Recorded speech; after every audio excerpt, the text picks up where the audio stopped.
வணக்கம். இது big picture. நான் பாலா. அமோனியா வாயு கசிவு என்பது அவ்வளவு ஆபத்தானதா? அந்த வாயு கசிவு ஏற்பட்ட சில மணி நேரங்களிலேயே உயிர் பிரிவதற்கான அபாயங்கள் இருக்கிறதா? அமோனியா வாயுவை பயன்படுத்துவது அப்படிங்கிறதுல இன்னும் பல மடங்கு கூடுதல் கவனத்தோடு செயல்பட வேண்டிய தேவைகள் இருக்கிறதா அப்படின்னு பல கேள்விகளை எழுப்பி இருக்கிறது ஒரு அமோனியா வாயு கசிவு விபத்து.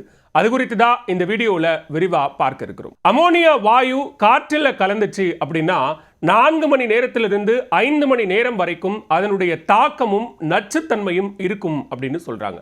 வெறும் லேசான பாதிப்பு மட்டும்தான், அதை நம்ம சுவாசிக்கிறோம் அப்படின்னா வெறும் மயக்கம் மட்டும்தான் வரும். ஒருவேளை பாதிப்பு அதிகமாக இருந்தால் மூச்சு திணறல் வரக்கூடும் அப்படின்னு சொல்றாங்க. சரி, இந்த அமோனியாவை எங்கெல்லாம் எதற்கெல்லாம் பயன்படுத்துறாங்க? அதுக்கு முன்னாடி இந்த அமோனியா வாயு கசிவு குறித்து நாம ஏன் இப்ப பேசணும் அப்படிங்கிறது தான் பிரதானமான கேள்வி.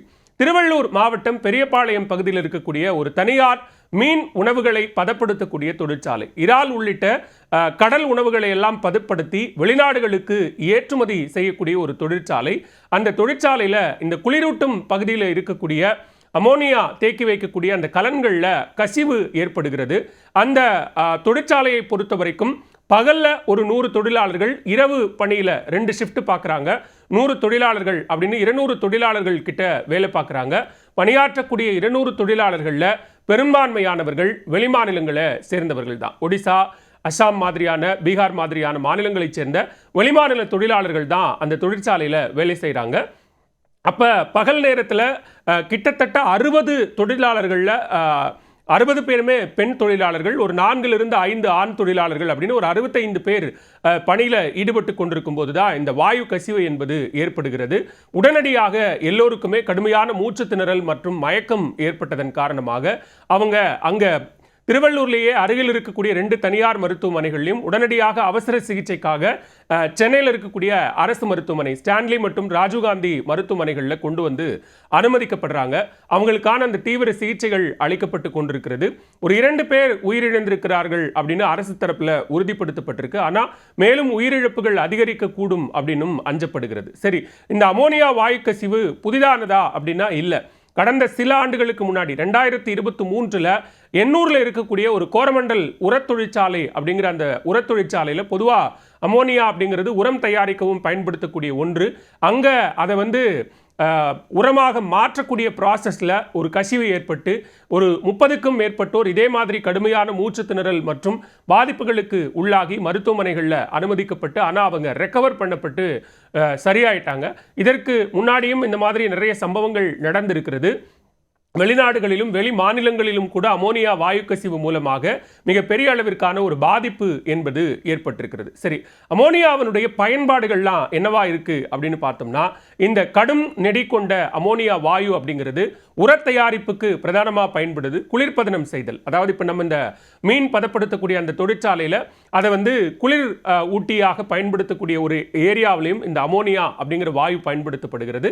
அது மட்டும் இல்லாமல் ரசாயன தொழிற்சாலைகளிலையும் அமோனியா பயன்படுத்தப்படுகிறது. இதுல யூரியா, அமோனியம் சல்பேட் போன்றவை இதெல்லாம் உரங்களை தயாரிக்க அமோனியாவினுடைய முக்கிய பொருளாக அமோனியா வாயு அப்படிங்கிறது பயன்படுத்தப்படுது. அது மட்டும் இல்லாம பெரிய பெரிய குளிர்சாதன கிடங்குகள், ஐஸ் கட்டி தயாரிக்கக்கூடிய தொழிற்சாலைகள் போன்றவற்றில் குளிரூட்டக்கூடிய வாயுவாக இந்த அமோனியா வாயு பயன்படுத்தப்படுகிறது அப்படின்னு சொல்றாங்க. இது மட்டும் இல்லாம நைட்ரிக் அமிலம், வெடிபொருட்கள், சாயங்கள் தயாரிக்கிறது, துணிக்கு போடுற சாயங்கள் தயாரிக்கிறது, மருந்துகள் தயாரிப்பு உள்ளிட்டவைகளிலும் கூட இந்த அமோனியா வாயு என்பது பயன்படுத்தப்பட்டு வரதா சொல்றாங்க. அது மட்டும் இல்லாம கண்ணாடி, தரை மற்றும் தொழிற்சாலை உபகரணங்களை சுத்தம் செய்யக்கூடிய இந்த கிளீனிங் பொருட்கள்லாம் இருக்கு இல்லையா, ஃப்ளோர் கிளீனர் மாதிரியான பொருட்கள், இதை தயாரிக்கிறதுக்காகவும் அமோனியா என்பது பயன்படுத்தப்படுகிறது. அதனால தான் அந்த ஃப்ளோர் கிளீனர்ஸ் அல்லது டாய்லெட் கிளீனர்ஸை பயன்படுத்தும் போது மிக அதிக அளவிலான ஒரு ஆசிட் மாதிரியான ஒரு நெடி வரத்துக்கான காரணமாகவும் அதை தான் சொல்றாங்க. அது மட்டும் இல்லாமல் குடிநீர் மற்றும் கழிவுநீர் சுத்திகரிப்பு செயல்முறைகளிலும் கூட இந்த அமோனியா வாயு பயன்படுத்தப்படுறதா சொல்றாங்க. சரி, இந்த அமோனியா வாயு பயன்பாட்டில் யார் ரொம்ப டேஞ்சரான ஒரு இடத்துல இருக்கிறாங்க, அதை சுவாசிக்கக்கூடியவர்கள் யார் பாதிப்புக்கு உடனடியாக உள்ளாவார்கள் அப்படின்னு பார்த்தோம்னா, ரசாயனத்தோட தொடர்பு கொள்ளக்கூடிய எந்த ஒரு நபரும் ஆபத்தில் இருக்கும்போது அவர்களுக்கு பின்னால் இருக்கக்கூடிய நபர்கள்லாம் ரொம்ப முன்னெச்சரிக்கையாக நடவடிக்கைகளை எடுக்கணும் அப்படின்னு சொல்றாங்க. சரி, இதுல இமீடியட் எஃபெக்ட் யாருக்கு ஏற்படும் அப்படின்னு பார்த்தாங்கன்னா, குழந்தைகளுக்கு உடனடியாக அந்த வாயு கசிவு என்பது பாதிப்பை ஏற்படுத்தும். ஏற்கனவே நுரையீரல் பாதிப்பு இருப்பவர்களாக இருந்தால் அவர்களும் அந்த வல்னரபிளாக பார்க்கப்படுகிறார்கள். அது மட்டும் இல்லாமல் குறைந்த நோய் எதிர்ப்பு நிலை இருக்கிறவங்களும் இந்த அமோனியா கசிவால உடனடியாக பாதிப்பதற்கான வாய்ப்புகள் இருக்கு அப்படின்னு சொல்றாங்க. சரி, இமீடியட் எஃபெக்ட் அப்படிங்கிறது என்னவா இருக்கும்? ஒருவேளை அதை சுவாசிக்கும் பட்சத்தில் என்னவா இருக்கும் அப்படின்னு பார்த்தா, கண்களில் தான் முதல்ல பாதிப்பு ஏற்படும், தோல் பகுதியில் எரிச்சல் ஏற்படும் அப்படின்னு சொல்றாங்க. சில சமயங்களில் ஸ்கின்லேயே கூட அது ஒரு மாதிரி கொப்பளம் நீர்க்கட்டிகள் மாதிரி உருவாகிறதுக்கான வாய்ப்பு இருக்கு. உள்ள சுவாசிக்கும் பட்சத்தில் இருமல், மூச்சு திணறல் அப்படிங்கிற பிரச்சனைகள், சுவாச பிரச்சனைகள் ஏற்படும், நுரையீரல் வீங்குவதற்கான வாய்ப்பு இருக்கு அப்படின்னு சொல்றாங்க. இன்னும் அதிகரிக்கும் பட்சத்தில் சிலருக்கு அது வயிற்றுப்போக்கு, வாந்தி அப்படின்னு கூட ஏற்படலாம். ரொம்ப அதிகமாக அவங்க அந்த கேஸை இன்டேக் பண்ணியிருந்தாங்கன்னா இரத்த வாந்தி கூட ஏற்படுவதற்கான வாய்ப்பு இருக்கு அப்படின்னும் டாக்டர்கள் சொல்றாங்க. சரி, அமோனியா கசிவு ஏற்பட்டா உடனடியாக அதோட தொடர்பை துண்டிக்கிறதுக்கு என்னென்ன பண்ணணும் அப்படின்னு சொல்றாங்கன்னா, அங்கே இருக்கக்கூடிய தண்ணீரை இமிடியேட்டாக சுத்தம் பண்ணணும். அங்கே என்ன விதமான தண்ணீர் இருந்தாலும் அந்த தண்ணியில் ஈரப்பதம் இருந்தாலே அது உடனடியாக இமிடியேட்டாக அட்டாச் ஆகிடும் அமோனியா வாயுன்னு சொல்கிறதுனால, அங்கே தண்ணீராக என்னென்னலாம் இருக்கோ அது எல்லாத்தையும் க்ளீன் பண்ணிடணும் அல்லது ரிமூவ் பண்ணிடணும் அப்படின்னு சொல்கிறாங்க. அது மட்டும் இல்லாமல் எலக்ட்ரோலைட் சமநிலையை சரி செய்தல் அப்படிங்கிற ஒன்றையும் டாக்டர்கள் ரொம்ப பிரதானமாக சொல்கிறாங்க. அது மட்டும் இல்லாமல் ஒருவேளை அந்த அமோனியா வாயு கசிவால் நமக்கு ஏதாவது அந்த குப்புளங்களோ காயமோ ஏற்பட்டிருந்தா நம்ம பயன்படுத்தக்கூடிய மருந்துலையும் ரொம்ப கவனமாக இருக்கணும் அப்படிங்கிறதும் டாக்டர்களினுடைய எச்சரிக்கை. ஏன்னா அது ரொம்ப நச்சுத்தன்மை கொண்ட ஒன்று அப்படிங்கிறதுனால காற்றில் இமீடியட்டாக கலந்துரும். ஒருவேளை கலந்துட்டு அதை நம்ம சுவாசிக்க நேர்ந்து விட்டால் அதன் மூலமாக ஏற்படக்கூடிய பாதிப்புகள் அப்படிங்கிறது ரொம்ப கடுமையானதாக இருக்கும் அப்படின்னு சொல்கிறாங்க. அது காரணம் என்ன அப்படின்னா, ஒருவேளை அந்த அமோனியா வாயு வெளியாகி இருக்கக்கூடிய இடத்துல ஆக்சிஜன் இல்லாமல் ஒரு சூழல் உருவாயிடும் அப்படின்னு சொல்கிறாங்க. நம்ம சுவாசிக்கிறதுக்கான ஆக்சிஜனே இல்லாத ஒரு சூழலை அந்த அமோனியா வாயு ஏற்படுத்திடும் அப்படிங்கிறதுனால அது மிகுந்த ஒரு ஆபத்துக்கு உண்டான விஷயம் அப்படின்னும் சொல்லப்படுகிறது.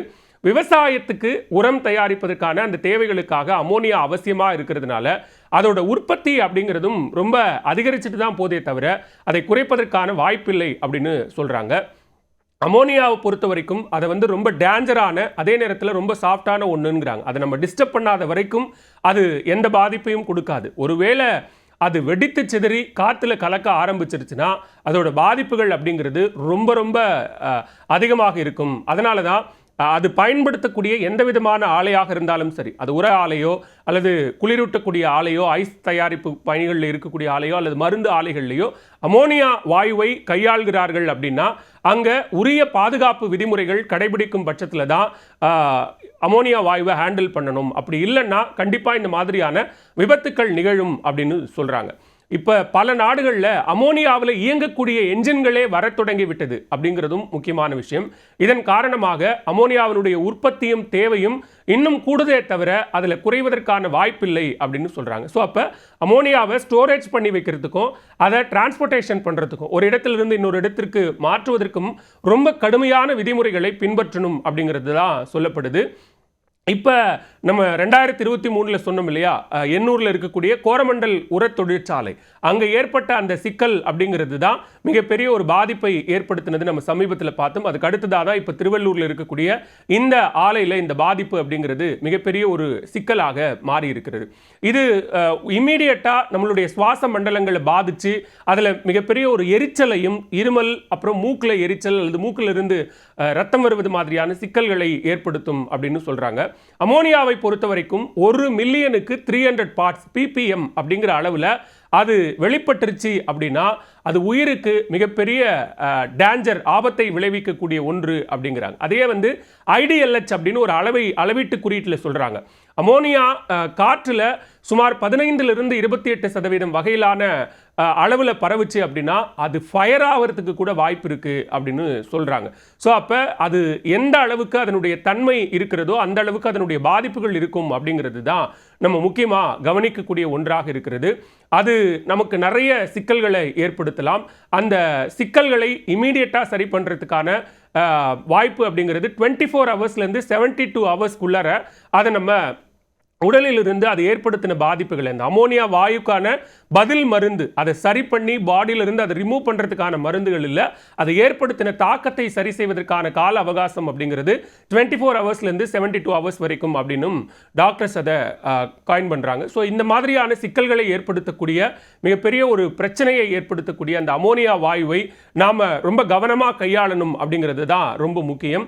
அது நுரையீரல்களில் ஏற்படுத்தக்கூடிய தாக்கம் அப்படிங்கிறது ரொம்ப நீண்ட காலத்துக்கு அது இருக்கும். இமீடியட்டாக நுரையீரல் செயலிழப்பதற்கான வாய்ப்புகள் கூட இருக்குது அப்படின்னும் டாக்டர்கள் சொல்கிறாங்க. ஸோ எனவே அதில் நம்ம ரொம்ப கவனமாக செயல்படக்கூடியதும் முக்கியமானதாக மாறுகிறது. ஸோ அப்போ இந்த ஆலைகளில் இதை பயன்படுத்தும் போது இவ்வளவு தொழிலாளர்கள் இருக்காங்க. அதுவும் தொழிலாளர்களினுடைய எண்ணிக்கை குறைவாக இருந்தாலும் பரவாயில்ல, ஒரு ஷிஃப்ட்டுக்கு கிட்டத்தட்ட 100 பேர் அப்படின்னா இன்றைக்கு ஞாயிற்றுக்கிழமை இன்றைய 65 பேர் அந்த ஆலைகளில் பணியாற்றி இருக்கிறார்கள்.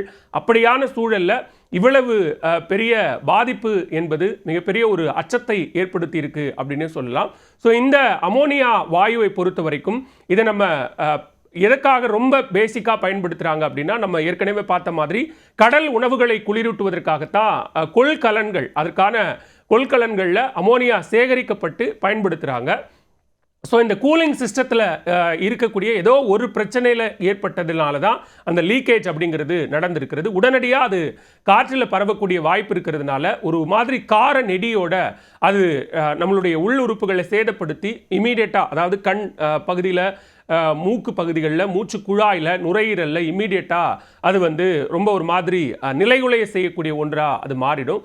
உடனடியாக அங்கே ஒரு விதமான ஒரு இறுக்கம், நம்ம ஏற்கனவே சொன்னோம் இல்லையா, ஆக்சிஜன் இருக்காது அங்கே, நம்ம சுவாசிக்கிறதுக்கான ஆக்சிஜன் இல்லாததுனால அங்கே ஒரு மிகப்பெரிய ஒரு இறுக்கமான சூழல் ஏற்படும், ஒரு டெஸ்பிரேஷன் இருக்கும். ஸோ அதிலிருந்து அவங்க வெளியில் வரணும். இந்த உணவுப் பொருட்களை பயன்படுத்தக்கூடிய இந்த குளிரூட்டும் எந்திரங்களில் இது ஒரு டைரக்ட் கெமிக்கல் தான் அதை பயன்படுத்துகிறாங்க. இது ஒரு மாதிரி கலர்லெஸ் அப்படின்னு சொல்கிறாங்க, நிறம் இருக்காது, அதே நேரத்தில் நம்மால் அதை பார்க்க முடியாது, அது ஒரு கேஸ் தான், அதை பார்க்க முடியாது அப்படின்னு சொல்கிறாங்க. ஸோ இது மனித உடலில் நமக்கு ஏற்கனவே ஒரு ஈரப்பதம் இருக்கும் அப்படிங்கிறதுனால இம்மீடியட்டாக அது போய் ரியாக்ட் பண்ணிடும். அதுக்குனால தான் அங்கே இருக்கக்கூடிய தண்ணியையும் நம்ம இம்மீடியட்டாக எடுத்துடணும், ரிமூவ் பண்ணிடணும் அல்லது க்ளீன் பண்ணிடணும் அப்படின்னு சொல்கிறாங்க.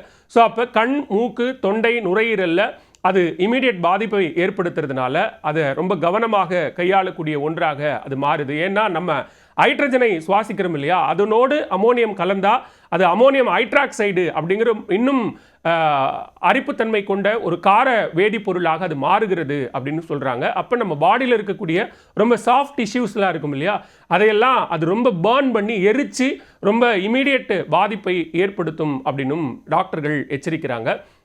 எனவே இந்த அமோனியாவை கையாளக்கூடிய ஆலைகளில் அதற்கு விதிக்கப்பட்டிருக்கக்கூடிய என்னென்ன கட்டுப்பாடுகளோ அதை முறையாக பராமரிக்க வேண்டும். அதில் எந்த விதமான கவனக்குறைவும் ஏற்பட்டு விடக்கூடாது. அதை கையாளும் போது ரொம்ப எச்சரிக்கையாக இருக்கணும் அப்படிங்கிறது தான் டாக்டர்களினுடைய எச்சரிக்கையாகவும் இருக்கிறது. இனி இது போன்ற ஒரு விபத்தை தவிர்க்கும் வகையில் அதற்கான உரிய முன்னெச்சரிக்கைகளை நாம் எடுக்க வேண்டும் அப்படிங்கிறது தான் இந்த மாதிரி ஒவ்வொரு விபத்திலிருந்தும் நாம் கற்றுக்கொள்ளக்கூடிய பாடமாக இருக்கிறது.